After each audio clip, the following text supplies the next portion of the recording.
የህወሓት ጀነራሎች የጊዜያዊ መስተዳደር ባለስልጣናትን ማሰር ጀመሩ። የጊዜያዊ መስተዳደሩ አመራርና የምስራቅ ዞን ጸጥታ ኃላፊ የሆኑት አቶ ኪዱ ገብረጻድቅ ቤተ አርያ ተብሎ በሚጠራው አካባቢ ዛሬ ከህወሓት ጀነራሎች በተሰጠ ቀጥተኛ ትዕዛዝ ከነስራ ባልደረቦቻቸው ጋር በአርሚ 15 ወታደሮች ታስረዋል። የህወሓት አመራሮች መካከል እየተካሄደ ላለው ሽኩቻ የፕሪቶሪያ ስምምነት ምክንያት እንደሆነ የህወሓት አንደኛው ክፍል ሊቀመንበር ዶክተር ደብረጽዮን ገብረ ሚካኤል ተናገሩ። ዶክተር ደብረጽዮን እንደተናገሩት አቶ ጌታቸው ረዳና ቡድናቸው በትግራይ ክልላዊ መንግስት ላይ የሚወስን ትዕዛዝ ይዘው መምጣታቸው ነው መከፋፈሉን ያመጣው ብለዋል። ዶክተር ደብረጽዮንና ቡድናቸው ስምምነቱ እንዲተገበር ቁርጠኛ መሆናቸውን ገልጸዋል። የአማራ ኃይሎች ከትግራይ እንዲወጡ፣ ተፈናቃዮች እንዲመለሱና ምርጫ እንዲደረግ ጠይቀዋል።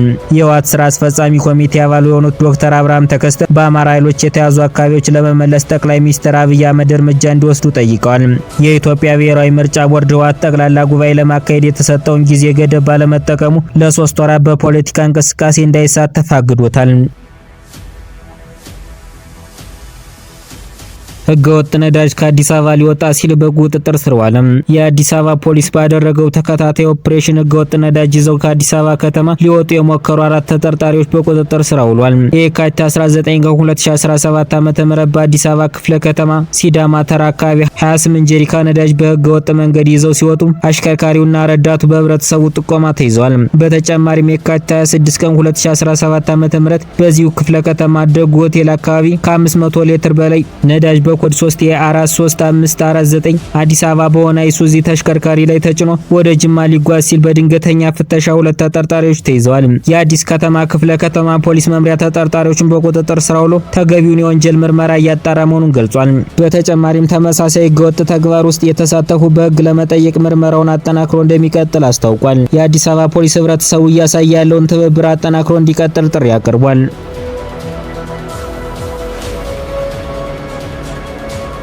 የአፋር ክልል መንግስት የባቡር ፕሮጀክት ስርቆት ላይ ተሳትፏል ያላቸውን ኃላፊዎችን ከስራ አሰናበተም። የአፋር ብሔራዊ ክልል መንግስት በአዋሽ ወልዲያ ሀራ ገበያ የባቡር ኃይል አቅርቦት ፕሮጀክት ላይ የተፈጸመውን ስርቆት ወንጀል በጽኑ እንደሚያወግዝ አስታውቋል።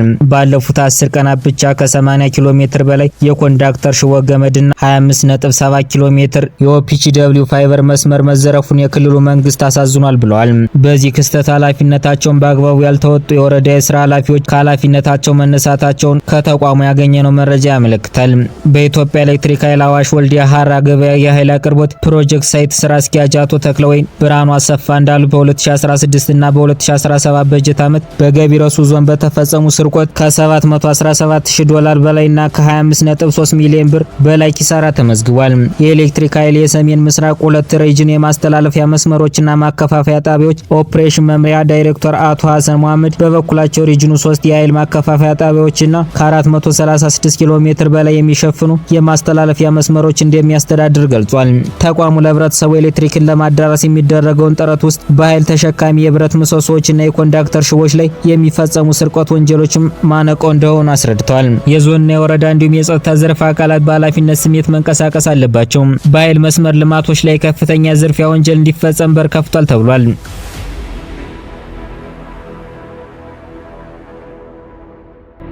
በማይናማር የታገቱ ኢትዮጵያውያን ወደ ሀገራቸው ተመለሱ። በማይናማር ከታገቱት ኢትዮጵያውያን መካከል 32ቱ ዛሬ ወደ ሀገራቸው ተመልሰዋል። የኢትዮጵያ የውጭ ጉዳይ ሚኒስቴር እንዳረጋገጠው ሌሎች 43 ኢትዮጵያውያን ዛሬ ምሽት ይመለሳሉ ብለዋል። ቀሪዎቹ 58 ኢትዮጵያውያን በታይላንድ ማቆያ ውስጥ የሚገኙ ሲሆን ወደ ሀገራቸው ለመመለስ የኢትዮጵያ ኤምባሲዎች ጥረት እያደረጉ ነው። የወላጆች ኮሚቴ በበኩሉ የታይላንድ መንግስት ያልተቀበላቸው ወደ 300 የሚጠጉ ኢትዮጵያውያን በማይናማር ካምፖች ውስጥ እንደሚገኙና አስቸኳይ እርዳታ እንደሚያስፈልጋቸው ገልጿል። ጃፓን በሚገኘው የኢትዮጵያ ኤምባሲ በማይናማር በአስቸጋሪ ሁኔታ የሚገኙ ሌሎች ኢትዮጵያውያን ወደ ታይላንድ በማሻገር ወደ ሀገራቸው ለመመለስ ጥረት እያደረገ ነው።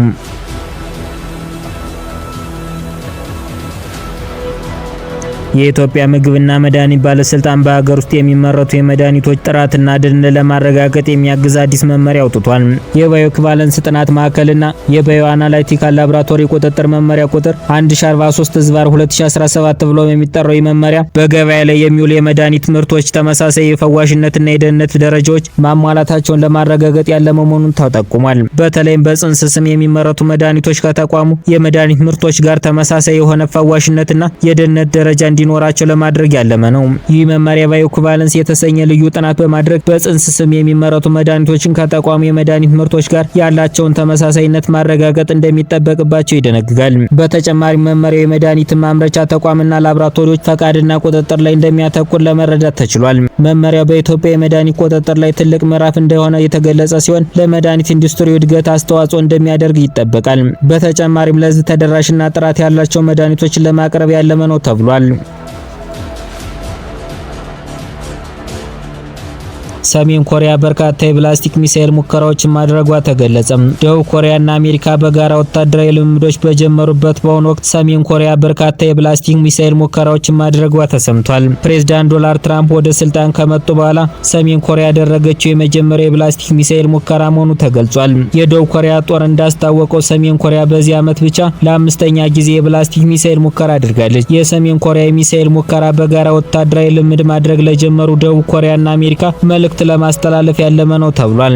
የሁለቱ ሀገራት የጋራ ወታደራዊ ልምምድ እንደ አውሮፓውያኑ አቆጣጠር መጋቢት 20 ድረስ እንደሚቀጥል ተገልጿል ሲል የዘገበው አልጀዚራ ነው።